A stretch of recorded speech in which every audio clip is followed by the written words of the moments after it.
ধর্ম মানে হিন্দু ধর্ম, মুসলমান ধর্ম, এইটা ধর্ম নয়। ধর্ম মানে নিয়ম। ধাতু থেকে ধর্মের উৎপত্তি, যেটাকে ধারণ করা হয় তার নাম ধর্ম।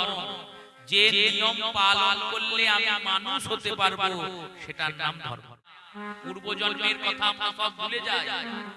যদি না ভুলি তাহলে আমাদের জীবন বিপন্ন হয়ে যাবে। অন্যান্য ধর্মের লোকেরা অনেকে বলে পূর্বজন্ম বলে কিছু হয় না, পরজন্ম বলে কিছু হয় না। হয়, তার দুটো প্রমাণ আছে। সব থেকে বড় প্রমাণ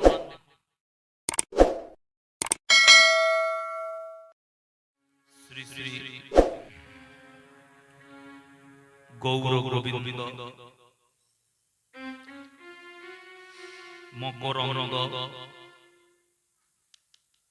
মাধুর্য লীলালব্ধেষু সজ্জন বৈষ্ণব বৃন্দ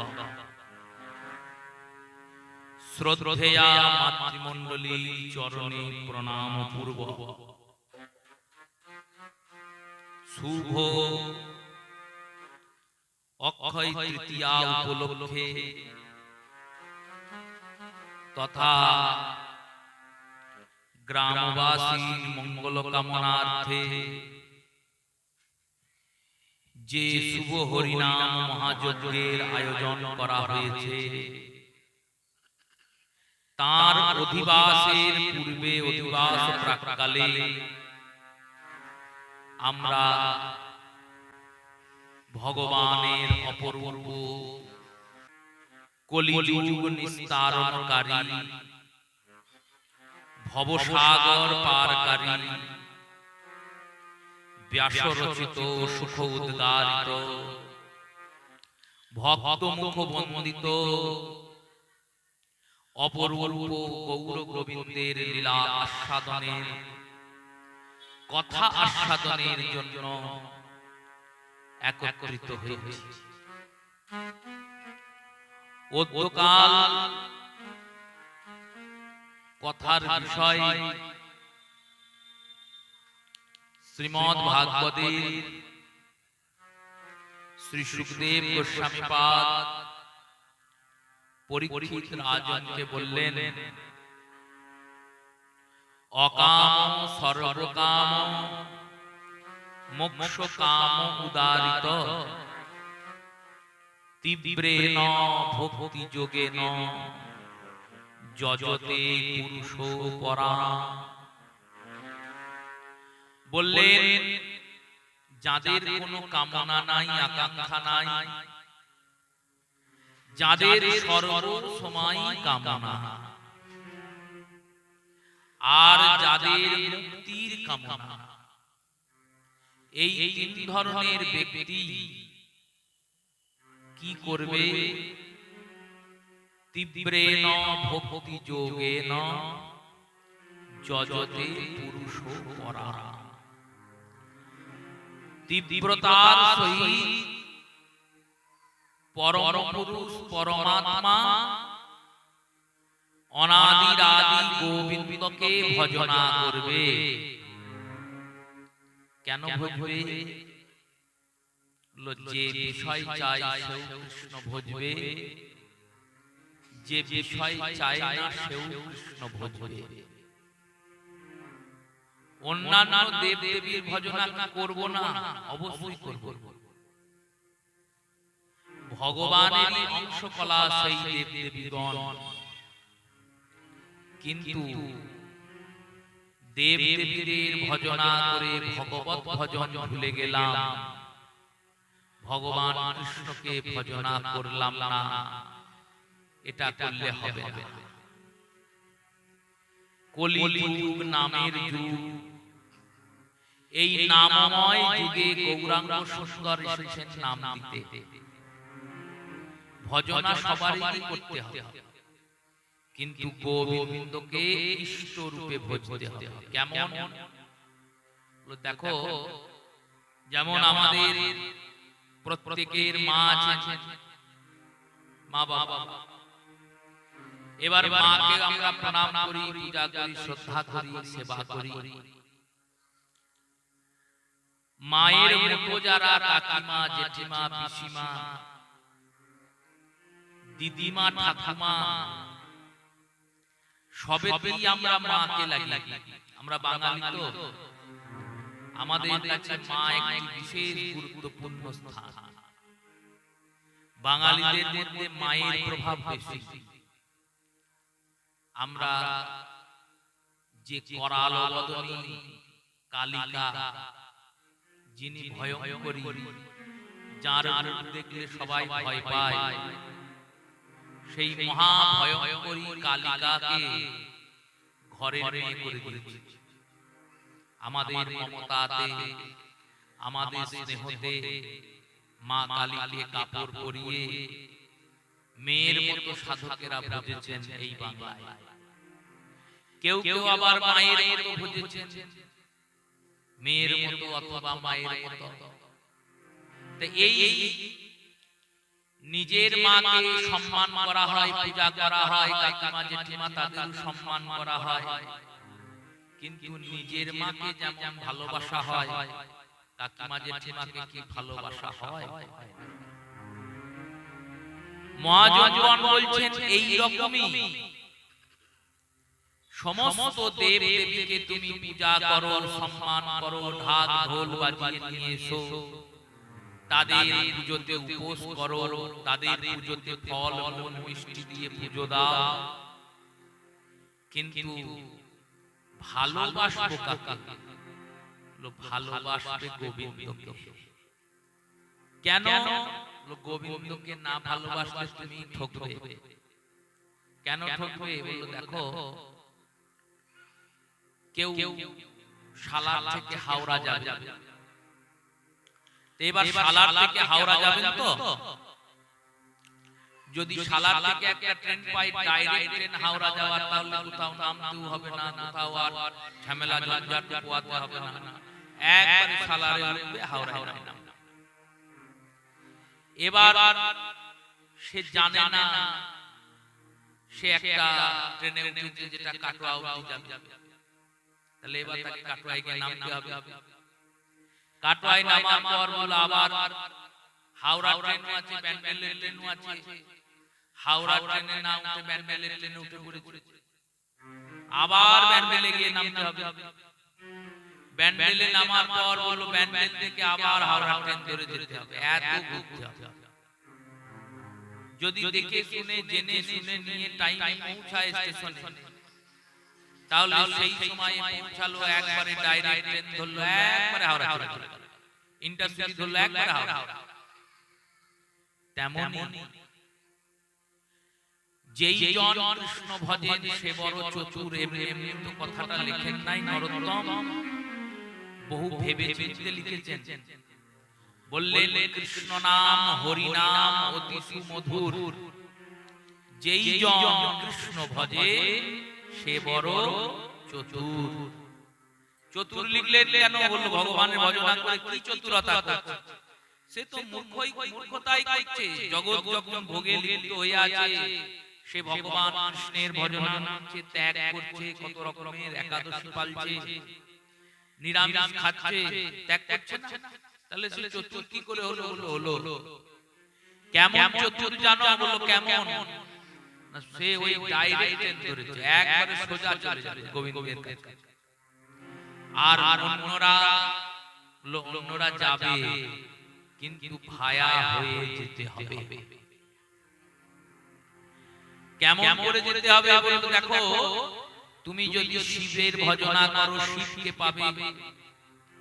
এবার শিবের ভজনা করার পর যখন শিবকে পেলে, তখন গিয়ে দেখবে কৈলাসে বাবা মহাদেব দিনরাত ধ্যান মগ্ন হয়ে বসে আছে। মনে প্রশ্ন জাগবে যে প্রভু ধ্যান কার করছেন? ধ্যান যখন হচ্ছে তখন নিশ্চয়ই কেউ ধ্যেয় আছে, কেউ চিন্তা, কারু চিন্তা তো করছেন। তাহলে ধ্যান কার করছেন? যখন জিজ্ঞাসা করবে তখন উত্তর দেবেন আমি আমার আরাধ্যের ধ্যান করছি। মহাদেবের আরাধ্যকে, মহাদেবের আরাধ্য হচ্ছেন ভগবান রামচন্দ্র, ভগবান কৃষ্ণের দ্বিতীয় রূপ। এই রামচন্দ্র ভগবানের ধ্যান করছি, তখন মনে হবে আমি তো মহাদেবকে ভজনা করলাম, আমি আবার রামকে ভজছেন। তার থেকে যদি আমি সরাসরি রামের ভজনা করতাম তাহলে রামকে পেয়ে যেতাম। যিনি মায়ের ভজনা করবেন তিনি মায়ের কাছে পৌঁছাবেন। এবার মায়ের কাছে পৌঁছে দেখবেন মা পার্বতী সকালে উঠে ভগবান বিষ্ণুর সহস্র নাম পাঠ করছেন। মা পার্বতী, মা দুর্গা প্রতিদিন সকালবেলায় উঠে সহস্র নাম পাঠ করেন। স্কন্দ পুরাণে এটা উল্লেখ আছে। মহাদেব একদিন জিজ্ঞেস করলেন, দেবী তোমার এত খেতে দেরি হয়ে যায় কেন, বিলম্ব হয়ে যায় কেন? দেবী পার্বতী বলছেন, প্রভু আমি প্রতিদিন সকালে উঠে স্নান করি, জপান করি। দেখুন আস্তে আস্তে আমরা সনাতনী হিন্দুরা নিজেদের সংস্কার ভুলে যাচ্ছি। সংস্কার ভুলে গেলে কি হবে? সংস্কার ভুলে গেলে ধীরে ধীরে আমাদের মধ্যে অনাচার চলে আসে। সদাচার যদি চলে যায় অনাচার আসে। অনাচারে কি হবে বললো? অনাচারের আবার একটা বন্ধু আছে, তার নাম দুরাচার। সেই অনাচার আবার ওই বন্ধু দুরাচারকে ডেকে আনে। দুরাচারের আরেকটা বন্ধু আছে, তার নাম ব্যভিচার, সে তাকে ডেকে আনে। ব্যভিচারের আরেকটা বন্ধু আছে, তার নাম মিথ্যাচার, সে তাকে ডেকে আনে। মিথ্যাচারের আরেকটা বন্ধু হয়, তার নাম অত্যাচার, তখন অত্যাচার। সদাচার ভুলে গেলাম বলেই অনাচার এলো। সদাচার ভুলে গেলে অনাচার আসে। সদাচার কেমন ভুলে গেলাম? দেখো আগে নিয়ম কানুন ছিল, সকালে মায়েরা উঠে স্নান করতো, তারপর রান্নাঘরে করতো। রান্নাঘর পবিত্র জায়গা। সকালে উঠে বাড়িতে পরিষ্কার করে ধুয়ে মুছে নিয়ে তারপরে স্নান করে তারপর রান্নাঘরে করতে হয়। এখন বললে এখন আস্তে আস্তে আস্তে আস্তে সব উঠে যাচ্ছে। মায়েরা ঘুম থেকে উঠছেই সকাল 10টায়। সকালে বাবারা উঠে পড়তেন, গ্রামগঞ্জে উঠতেন, শহরে উঠতেন। উঠে তারা ঘরে অন্যান্য কাজ করতো আর মায়েরা মায়েদের কাজগুলো করতো। এখন তো এমন অবস্থা, বাবা উঠে 10টায়, মা উঠে 10টায়। এবার ওঠার পর ছেলেকে তৈরি করবে কে স্কুলে যাওয়ার জন্য, বললো হলে তৈরি হলে ভালো, না তৈরি হলে গেল। মায়েরা আগে ছেলেদেরকে রামায়ণের গল্প শুনিয়ে, মহাভারতের গল্প শুনিয়ে, কাহিনী শুনিয়ে ভুলিয়ে ভুলিয়ে খাওয়াতো। এখন মায়েদের রামায়ণের গল্পই জানে না, তাহলে কি খাওয়াবে? কি করে? বললো যেই ছেলে বাইরে ধরে খায় না, হাতে মোবাইল ধরিয়ে দেয়, বলে কার্টুন দেখ। এবার দেখছে কি বললো, কার্টুন দেখছে, তৈরি কি হবে? কার্টুনই তৈরি হবে। অপেক্ষা কর। কার্টুন মানে ভাঁড় বোঝেন তো? বিদূষক। এই বিদূষকেরা যেমন বিভিন্ন রকম অঙ্গি ভঙ্গি করে আগেকার দিনে রাজ দরবারে রাজাকে হাসাতো, তেমনি আমাদের হাস্য বিনোদের জন্য যেটা সৃষ্টি হয়েছে সেটাই তো কার্টুন। এবার সেইটা দেখতে দেখতে, শিখতে শিখতে, বুঝতে বুঝতে, জানতে জানতে, শুনতে শুনতে, যে শুনছে, যে দেখছে, যে বারবার ওটাকে নিয়ে চিন্তা করছে, তার মনোপ্রবৃত্তিটা কেমন হবে বললো এইরকমই তৈরি হয়ে যাবে। প্রত্যেকের বাড়িতে আমাদের তুলসী মন্দির আছে, প্রত্যেকের বাড়িতে ঠাকুর ঘর আছে। এবার প্রত্যেকের বাড়িতে ঠাকুর ঘরে প্রতিদিন কজন ঠাকুর ঘরে যায়? বাড়িতে যদি 4 জন লোক থাকে, যে কোনো একজন ঠাকুর ঘরে সকাল বিকাল যায়, সন্ধ্যা দেয়, জপান করে। বাকি 3 জন হল আমাদের যাওয়ার দরকার নাই। বাড়ির সব ঘর সবাই ব্যবহার করে। বাড়ির সব ঘরে তাদের যাত্রা অবাধ যাওয়া আসা, কিন্তু ওই ঠাকুর ঘরটাতে যেতে আমাদের খুব দেরি হয়ে যায়। আমরা গোবিন্দকে ভজছি না, ভগবানকে ডাকছি না, ভজছি না। কি হবে? বললো ধর্মকে আমরা ছেড়ে দিচ্ছি। যখন তুমি ধর্মকে ছাড়বে, জানবে ধর্মও তোমাকে ছাড়বে। মানুষ আর পশুর মধ্যে এটাই তো পার্থক্য, ধর্মটা। নালে মানুষের মধ্যে পশুত্বের অভাব নাই। যদি ধর্ম না থাকে মানুষ এমনিই পশু হয়ে যাবে। ধর্ম মানে হিন্দু ধর্ম, মুসলমান ধর্ম, এইটা ধর্ম নয়। ধর্ম মানে নিয়ম।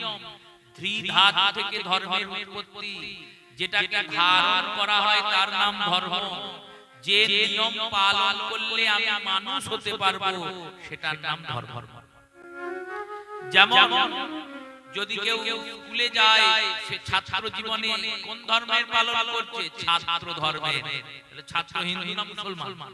ছাত্র সব হিন্দুর ছাত্র ছাত্র ধর্ম পালন করছে, মুসলমানের ছাত্র ছাত্র ধর্ম পালন করছে। ছাত্র ধর্ম কি? পড়াশোনা করা, ওটাই ধর্ম। সৈনিক তার ধর্ম পালন করছে, ব্যবসায়ী তার ধর্ম পালন করছে, পতি তার ধর্ম পালন করছে, পত্নী তার ধর্ম পালন করছে, পিতা তার ধর্ম পালন করছে, মাতা তার ধর্ম পালন করছে।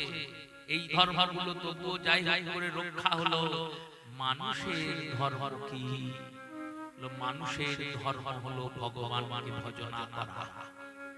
কারণ এই শরীরটাই কৃষ্ণ ভজন করতে পারে, অন্য দেহ পারে না। কুকুর ছাগল তারা গোবিন্দ ভজতে পারবে না, একমাত্র আমার এই দেহটাই পারবে গোবিন্দকে ভজতে। গোবিন্দকে ভজলে হবে কি? বললে এই দুঃখের পৃথিবীতে আর আসতে হবে না। এই দুঃখের পৃথিবীতে আর আসতে হবে না। ইহ জগতেও তুমি আনন্দে থাকবে, আর মৃত্যুর পরে ভগবানকে পেয়ে আনন্দেই থাকবে। এই কারণে কৃষ্ণ ভজনা করানো, এই কারণে কৃষ্ণ ভজনের জন্য উপদেশ, এই কারণেই এত আয়োজন, এই কারণেই আমাদের অত দূর থেকে আসা, যাতে আমরা জানতে পারি আমাদের কর্তব্য কি। মানুষের জন্মিয়ে তো গিয়েছে, এই মনুষ্য জন্মটা কি এত সহজে হয়? বলল না না, মানুষের জন্মটা খুব কঠিন। নিদেহ আদ্যম সুলভম সুদুর্লভম নিগম কল্পম গুরুকর ধারণ মায়া কুলেন বাতয়ত্যম তদস্তত্যায় আত্মঘাতঃ। শ্রীমদ্ ভাগবতে ভগবান কৃষ্ণ নিজে মুখে বলছেন, উদ্ধবকে বলছেন, শোনো উদ্ধব, এই নর শরীরটা নিদেহ আদ্যম, এই নর শরীরটা সুলভম সুদুর্লভম, অতি সুলভ আবার অতি দুর্লভ। সুলভ কেন? সুলভ যদি তুমি সুলভতার কাজ করো তাহলে সুলভ, যদি সুলভতার কাজ না করো তাহলে দুর্লভ। সুলভতার কাজ মানে মানুষ হলে, মানুষ হয়ে জন্মিয়ে যদি ভগবানের ভজনা না করো তাহলে এই মনুষ্য শরীরটা কিন্তু আর পাবে না, আর পাবে না। আর মানুষ হয়ে জন্মিয়েছো, যদি ভগবত ভজন করো তাহলে অবশ্যই মনুষ্য শরীর পাবে। বলো না গো রাধে রাধে। এই ভগবানের ভজনা করার জন্যই তো আসা। ভগবত ভজন করতে এসেছি, ভগবানের ভজনা করতে এসে ভগবানকে ভজলাম না, ডাকলাম না, নাম করলাম না, দুর্লভ সুদুর্লভ। কেমন দুর্লভ? একবার মানুষ হয়ে জন্মালাম, মরে গেলাম, আমার তো মানুষই হবে, বললো অত সহজ নয়।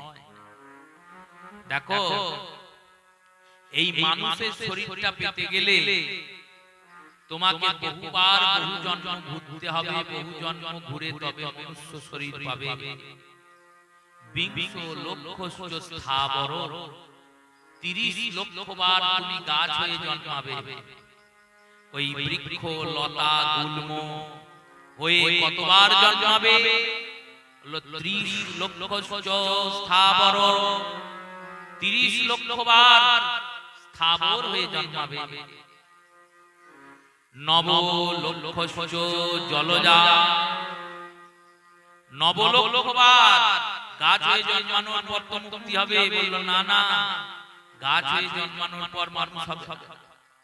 গাছ হয়ে জন্মানোর পর যখন তুমি তুলসী গাছ হয়ে জন্মাবে, আর ওই তুলসীর পাতা কৃষ্ণ সেবায় যুক্ত হবে, কৃষ্ণ সেবায় গিয়ে লাগবে, কৃষ্ণের চরণে অর্পিত হবে, সেই তুলসী বৃক্ষ হয়ে জন্মাবার পরে তুমি জলজা হয়ে জন্মাবে, মানুষ নয়। 30 লক্ষশ্চ স্থাবরশ্চ নব লক্ষশ্চ জলজা একাদশ লক্ষশ্চ খেচরশ্চ।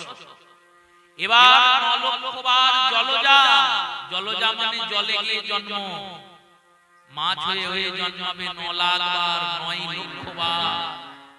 আর এই মাছ, চিংড়ি, জলের পোকা, কত রকমের সাপ জলে যারা যারা থাকে, সব হয়ে জন্মাতে জন্মাতে যখন তুমি শঙ্খ হয়ে জন্মাবে, শাঁখ তো জলেই জন্মায়, এই শঙ্খ হয়ে জন্মাবে। আর সেই শঙ্খে ভগবান কৃষ্ণের অভিষেক হবে, সেই শঙ্খে ভগবানের মন্দিরে বাজবে, তখন তোমার ওই জলজ দেহ থেকে মুক্তি হবে। এবার তো মানুষ হব, বললেন না। এবার বললে এবার রুদ্র লক্ষশ্চ অন্ডজা, 11 লক্ষবার তুমি পাখি হয়ে জন্মাবে। আর 11 লক্ষবার পাখি হয়ে জন্মিয়ে যখন তুমি ময়ূর হয়ে জন্মাবে, তখন তোমার পক্ষীকুল থেকে মুক্তি হবে।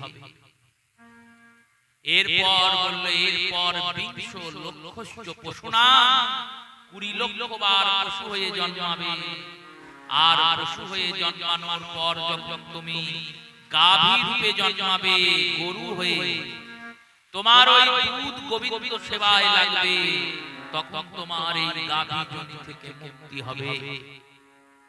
আর বললেন এবার 4 লক্ষশ্চ মানবা, এই যে বিরাট তালিকা দিলেন, এর মধ্যে 80 লক্ষ জন্ম পার হলো, 4 লক্ষ জন্ম মানুষ হয়ে জন্মাবে। বললো তাহলে তো চিন্তাই নাই, 4 লক্ষবার মানুষ হবে, কিন্তু কৃষ্ণ ভজনা করার মতো দেহ পাবে না।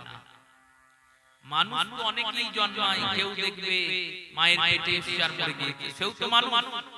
কেউ জন্মিয়েছে 1 মাসেই মরে গিয়েছে, কেউ জন্মিয়েছে তো ঠিক, কিন্তু বুদ্ধি নাই, একবারে পাগল হয়ে যাবে। কেউ এমন দেহ নিয়ে জন্মিয়েছে যে দেহ দ্বারা কৃষ্ণ ভজনই হবে না। তো এই রূপে জন্ম নয়, এই 4 লক্ষ জন্মে সব জন্ম হতে হতে তুমি মানুষ হয়ে জন্মাবে। মানুষ হয়ে জন্মিয়ে যদি কৃষ্ণ ভজনা না করি কি হবে? কৃষ্ণ ভজনা না করলে তুমি আর মানুষ হয়ে জন্মাবে না।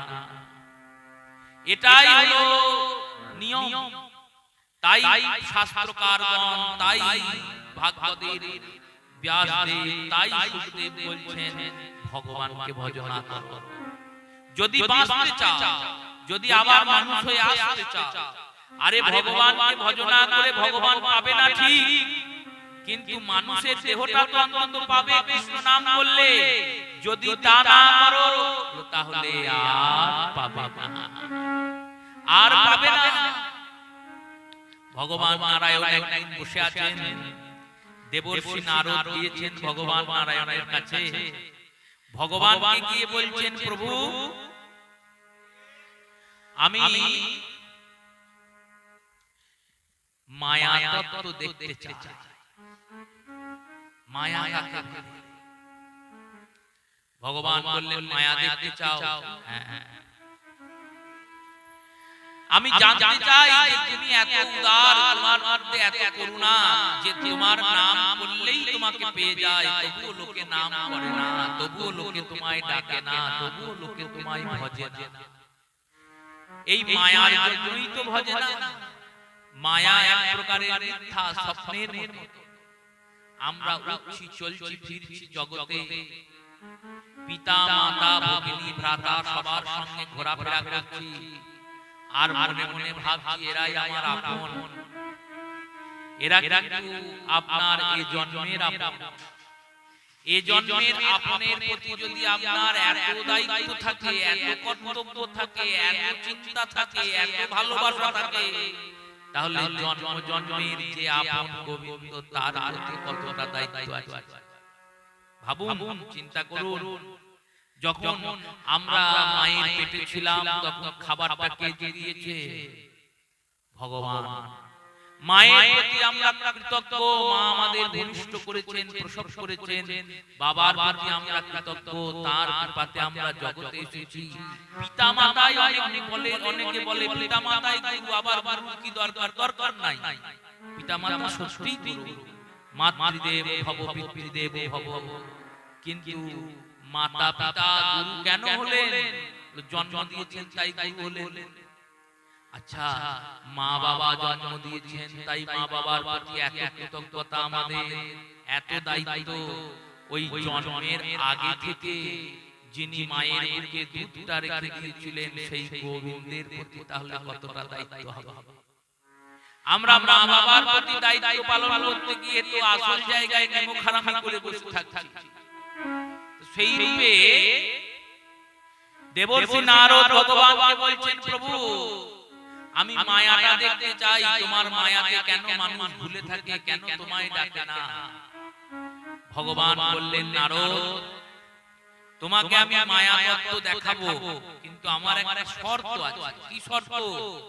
বলল, কাশীতে যাও, কাশীতে এক ব্রাহ্মণ আছে, তার নাম বিষ্ণু শর্মা।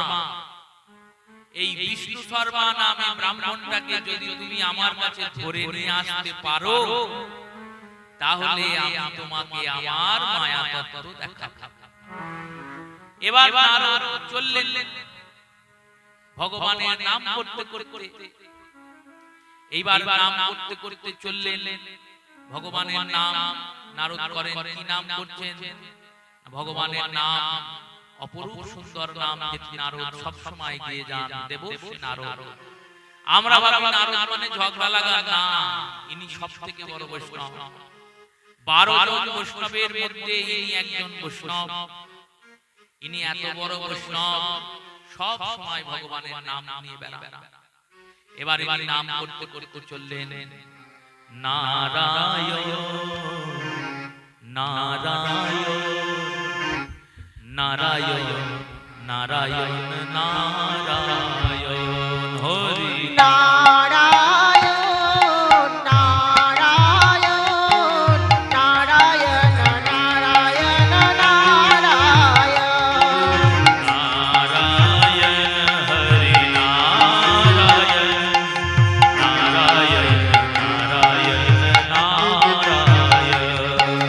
নারায়ণ নারায়ণ নারায়ণ নারায়ণ নারায়ণ নারায়ণ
করতে দেবর্ষি পাদ নারদ কাশী ধামে এসেছেন।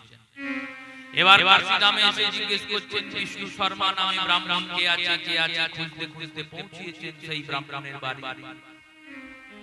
দেখছেন ব্রাহ্মণের বাড়ির সামনে একটা ছোট্ট মন্দির আছে। মন্দিরে শালগ্রাম শিলা আছে, নারায়ণ শিলা। নারায়ণের সেবা করছে, মাথায় তুলসী দিচ্ছে, ফুল দিচ্ছে, চন্দন দিচ্ছে, আর যজ্ঞে দুই চোখ বেয়ে জল পড়ছে। নারদ ভক্ত মানুষ তো, তিনি ভাবছেন নিশ্চয়ই ভক্ত, তাই তো কাঁদতে কাঁদতে কৃষ্ণ সেবা দিচ্ছে, গোবিন্দের সেবা করছে। সেবা হয়ে গেছে, বেরিয়ে এসেছেন সেই ঠাকুর মশাই। এবার দেবর্ষি নারদ জিজ্ঞাসা করছেন আপনার নাম বিষ্ণু শর্মা? বললেন হ্যাঁ। আপনি পরম ভক্ত, আমার সামনে চলুন। কোথায় যাব? না ভগবান নারায়ণের ধামে। ভগবান বলেছেন আপনাকে যদি আমি নিয়ে যেতে পারি তাহলে ভগবান নারায়ণ আমাকে মায়া বিভূতি দেখাবেন, যে মায়া কাকে বলে। বিষ্ণু শর্মা বললেন দেখুন আমি ভক্ত নই। কেন? আপনি হয়তো আমার চোখের জল দেখে ভাবলেন আমি ভগবানকে ভালোবেসে কাঁদছিলাম, কিন্তু ভগবানকে ভালোবেসে আমি কাঁদি নাই। ভক্তের কাছে মিথ্যা বলতে নাই। আপনাকে দর্শন করলাম, আমি ভগবানের পার্ষদ। আমি কাঁদছিলাম কারণ কিছুদিন আগেই আমার বউ মরে গেছে, আর আমার একটা ছোট ছেলে আছে। এইবার ছেলেটাকে কে মানুষ করবে, এই জন্য কাঁদছিলাম। আমি কিছু কিছু জায়গায় হরি কথা শুনেছি, শাস্ত্র পাঠ করেছি, জেনেছি মনুষ্য জন্ম হয় ভগবানকে ভজনার জন্য। কৃষ্ণ ভজিবার তরে সংসারেতে আইনু, মিছা মায়ায় বদ্ধ হয়ে বৃক্ষ সম হইনু। ফল রূপে পুত্র কন্যা ডাল ভাঙি করে, কাল রূপে পৃথিবীতে পক্ষ বাসা করে। এই রূপে কৃষ্ণ ভজনা করার জন্যই মানুষ দেহটা ভগবান দিয়েছেন, আমি জানি। কিন্তু আমার ছেলেটা বড় না হলে আমি যাই কি করে? আপনি যদি একটু কিছুদিন ঘুরে আসেন তাহলেই আমি যেতে পারবো। নারদ বললেন বেশ, আমি ঘুরে আসি। কদিন পরে আসবো? এই গোটা 10-12 বছর 15 বছর পর আসবো। আমার ছেলেটা একটু দাঁড়িয়ে যাবে, আমি চলে যাব। নারদ বললেন বেশ বেশ তাই হবে। চলে গেলেন, 10-15 বছর পর এলেন। এবার এসে বলছেন এবার চলো। ছেলেকে জিজ্ঞেস করলেন বাপ কি করো? বললেন আমি রাজ পণ্ডিত, রাজার পণ্ডিত, খাওয়া থাকার কোনো অভাব নাই। ঠাকুর মশাই এসেছেন বিষ্ণু শর্মা, নারদকে বলছেন প্রভু আমি তো চলেই যেতাম, কিন্তু ছেলেটা বড় হয়েছে, এবার ছেলেটার বিয়ে দিয়ে একটা বউয়ের মুখ দেখবো, দিয়ে যাব, মনে খুব ইচ্ছা। আপনি যদি আর কদিন পরে আসেন খুব ভালো হয়। দেবর্ষি নারদ বললেন বেশ তাই হবে। 5-6 বছর পরে গিয়েছেন, দেখছেন একটা ছোট ছেলে খেলা করে বেড়াচ্ছে। জিজ্ঞেস করেছেন হ্যাঁ রে বাপ তুই তোর নাম কি? বলেছে আমার নাম অমুক। তুই এখানে খেলছিস কেন? বলে এটা আমার বাড়ি, আমি খেলবো না। ও তোর বাড়ি? এই বাড়িতে একটা ছেলে থাকতো, কে ওটা? হলো আমার বাবা। আর ওই বিষ্ণু শর্মা বলে ওই বুড়োটার কথা বলছো, ওই দেখো বাইরে বসে আছে। দাদুটাকে কি বলছো? বললো বুড়ো। এখন অনেকে বলে দাদুকে বলে বুড়ো, ঠাকুমাকে বলে বুড়ি। ওই বইয়ের বাইরে বসে আছে। নারদ বলছেন বলেন দেখো ভগবান ডাকছেন, তুমি বললে কদিন পর যাব। এই করতে করতে তোমার ছেলে বড় হয়ে গেল, তার বিয়ে হয়ে গেল, তার সন্তান হয়ে গেল, আর কোনো দায়িত্ব কিছুই নাই। এবার তোমার সংসারের প্রতি কোনো দায়িত্ব নাই, কর্তব্য নাই, আর তো কাজ নাই, কাজ তো সারা। এবার চলো ভগবানের ধামে। বিষ্ণু শর্মা ব্রাহ্মণ বলছেন না না, যেতে পারবো না। কেন? আমার নাতিটা খুব ছোট, তো একটু বড় হোক, আর আমি এক ভরা মোহর মাটির তলায় লুকিয়ে রেখে দিয়েছি, ওই মোহরের ঠিকানাটা নাতিকে বলে দিয়ে চলে যাব। দেবর্ষি নারদ আবার চলে গেলেন। কিছুকাল পরে এলেন, নাতি এখন বেশ বড় হয়ে গেছে। তিনি বললেন, কি চাই? তোমার দাদু বলল, মরে গেছে। দাদু মরে গেছে? ছুটলেন যমলোকে, বললেন, ও বেটা এসেছিল, আবার পাঠিয়ে দেওয়া হয়েছে। এবার চিন্তা করছেন, মরে গিয়েছে, কিন্তু ওর যা মোহ ছিল সংসারের প্রতি, ও তো সংসার ছেড়ে কোথাও আসবে। ও মরেছে ঠিকই, মরার পর ওই কাছাকাছি কোথাও থাকবে, মানুষ হয়ে তো জন্মাবে না, কারণ কৃষ্ণ ভজন করে। ফল কি হয়েছে? ফল ওই দাদু মরে একটা কুকুর হয়ে বাড়ির চারিদিকে ঘুরে বেড়াচ্ছে। মরেছে, মরে কুকুর হয়ে জন্মেছে। নারদ চিনতে পেরেছেন, নারদ তার কমণ্ডলের জল কুকুরটার গায়ে ছিটিয়ে দিয়েছেন। এবার কুকুরটাও চিনতে পেরে গিয়েছে নারদকে। দেখুন, এই জীবাত্মা অনন্ত জন্ম ধরে যাওয়া আসা করছে। যখন এই জীবাত্মাটা এই দেহটাকে পায়, তখন এই দেহটাকে নিজ অনুভব করতে লাগে। কেমন বলল? যেমন গ্লাসে জল ছিল, যেই আপনি ঘটিতে ঢাললেন, অমনি ওই গ্লাসের মতো যে লম্বা জলের আকার ছিল, সেটা ঘটির মতো গোল হয়ে গেল। তেমনি এই জীবাত্মা যেটা আমাদের শরীরে আছে, এ বেটা যখন ছাগলের শরীরে যাবে, তখন নিজেকে ছাগলই ভাববে, আর যখন বাঘের শরীরে যাবে, তখন নিজেকে বাঘ ভাববে। এটাই ভগবানের মায়া। পূর্বজন্মের কথা আমরা সব ভুলে যাই। যদি না ভুলি, তাহলে আমাদের জীবন বিপন্ন হয়ে যাবে। অন্যান্য ধর্মের লোকেরা অনেকে বলে পূর্বজন্ম বলে কিছু হয় না, পরজন্ম বলে কিছু হয় না। হয়, তার দুটো প্রমাণ আছে। সবথেকে বড় প্রমাণ দেখুন, প্রথম প্রমাণ মৃত্যু ভয়। একটা ছোট ছোট শিশু, সেই ছোট ছোট শিশুকে যদি আপনি নিম পাতা দেন, সে খেয়ে নেবে, কারণ সে জানে না এটা তেতো। তেঁতুল দিলেও খেয়ে নেবে, সে জানে না এটা টক। কিন্তু ছাদের ধারে নিয়ে যান, দিয়ে ভয় দেখান ছাদ থেকে ফেলে দেব, দেখুন ভয়ে কাঁদতে লাগবে। যে নিম পাতা তেতো এটা জানে না, যে তেঁতুল টক এটা জানে না, যে লঙ্কা ঝাল হয় এটা জানে না, সে ছাদ থেকে ঝাঁপ দিলে পড়লে আমি মরে যাব, এটা জানলো কি করে? জানলো কি করে? মরেছে, মরেই তো জন্মিয়েছে, তাই মরাটা একটা জিনিস সে জানে। মৃত্যু কি জিনিস সে জানে, তার পূর্ব জন্ম থেকে অনুভব আছে, বারবার জন্মিয়েছে, বারবার মরেছে। তাই মরার ভয়টা আমাদের মধ্যে ওই জন্মজাত, জন্ম থেকে। দ্বিতীয় দেখুন, শিশু জন্মাবার পরে মায়ের স্তনটা যেই না মুখে নেয়, অমনি চুষতে লাগে। ওইখানে যে দুধ আছে, শিশু জানলো কি করে? বহুবার এই কর্ম সে করেছে, তাই অভ্যাস হয়ে আছে, এই কারণে তার এই কর্ম। এই দুটি সিদ্ধান্ত আমাদের পূর্বজন্মের দর্শনকে স্থাপিত করে। সনাতন দর্শনে এটা পূর্বজন্মের সিদ্ধান্তের দর্শন। তাই যেই না কুকুরটার গায়ে জল ছিটিয়েছে, ওই কুকুরটা সুখী ফিরে পেয়েছে, সে মনে করেছে আপনার চেনা পরিচয় হয়ে গেছে। আরে প্রভু, আপনি? দেখো, তুমি ব্রাহ্মণ ছিলে, তোমাকে কতবার বললাম চলো গোবিন্দের ধামে নিয়ে যাই, তুমি আজকে নয় কাল, আজকে নয় কাল, আজকে নয় কাল করে মরে গেলে, কুকুর হয়ে গেলে। ভগবান করুণাময়, তুমি এই কুকুর রূপেও যদি গোবিন্দের ধামে যেতে চাও, তাহলে আমি তোমাকে কুকুর করেও নিয়ে যাব। যাবে? কুকুরটা বলছে চলে তো যেতাম, কিন্তু ওই যে ঘরায় মোহরটা ভরা আছে, ওটা এখন দিই নাই, ওইটাকে আগে রাখছি বলেই তো বাড়ির চারিদিকে ঘুরে বেড়াচ্ছি, যাতে কেউ চুরি করে না নিয়ে যায়। আরে মরেই তো গিয়েছে, কুকুর হয়ে গিয়েছে। বললো না না, ওরা ওদের প্রতি তো আমার কিছু কর্তব্য আছে, মোহের জন্য কুকুর হয়ে জন্মেছে, এবার বাড়ি বাড়ি আগে রাখছি। আপনি কদিন পর আসুন, কদিন পর নারদ গিয়েছে, বলছে হ্যাঁ রে তোদের বাড়ির পাশে একটা কালো কুকুর ঘুরে বেড়াচ্ছে, সেটা কোথায় গেল? বললো বাবা লাঠিতে করে পিটিয়ে মেরে।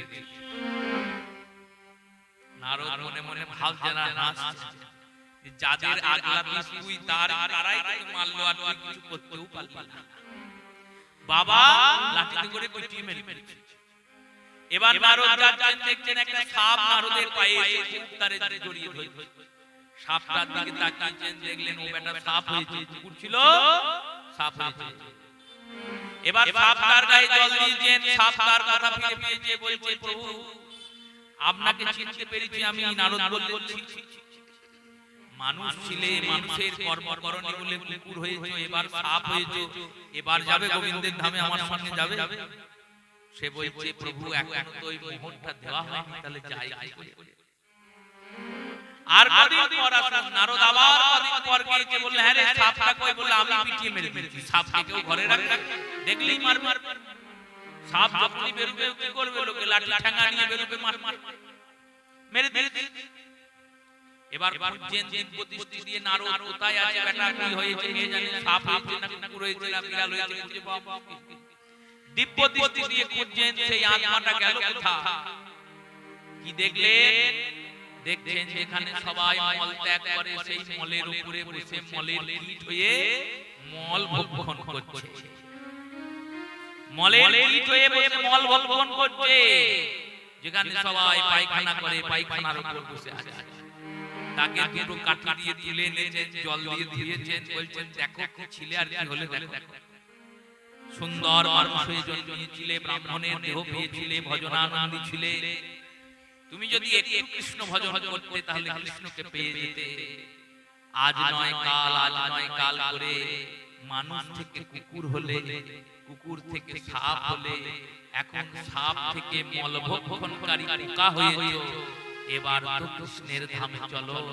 তিনি বলছেন আরে বারবার এসে আমি ওই গানের কাছে কৃষ্ণের কাছে চলো, কৃষ্ণের কাছে চলো, কৃষ্ণের কাছে চলো, কৃষ্ণ নাম করো, কৃষ্ণ নাম করো, করে কি হবে? কি হবে মানে? তুমি আনন্দ পাবে, তুমি সেখানে যাবে, সেখানে গিয়ে থাকবে, সব পাবো। এই এত মলমূত্রের যে খাবারের মাঝখানে আমি পড়ে আছি, এই খাবার পাবো? এই মলমূত্র পাওয়া যাবে ও ধামে? বললো না, তাহলে আমার ধামে যেয়ে দরকার নাই। কেন? বললো আমি এখানে ভালো আছি, এই মলের মধ্যে আছি, ভালোই আছি।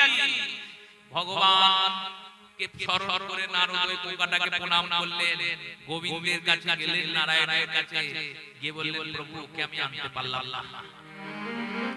নারদকে ভগবান বললেন তুমি বলেছিলেন আমার মায়া দেখবে, আমার মায়া এটাই করে। মানুষ সব ছেড়ে দেবে, মানুষ সব কথা শুনবে, কিন্তু কৃষ্ণ ভজনা করবে না। বলো না গো রাধে রাধে।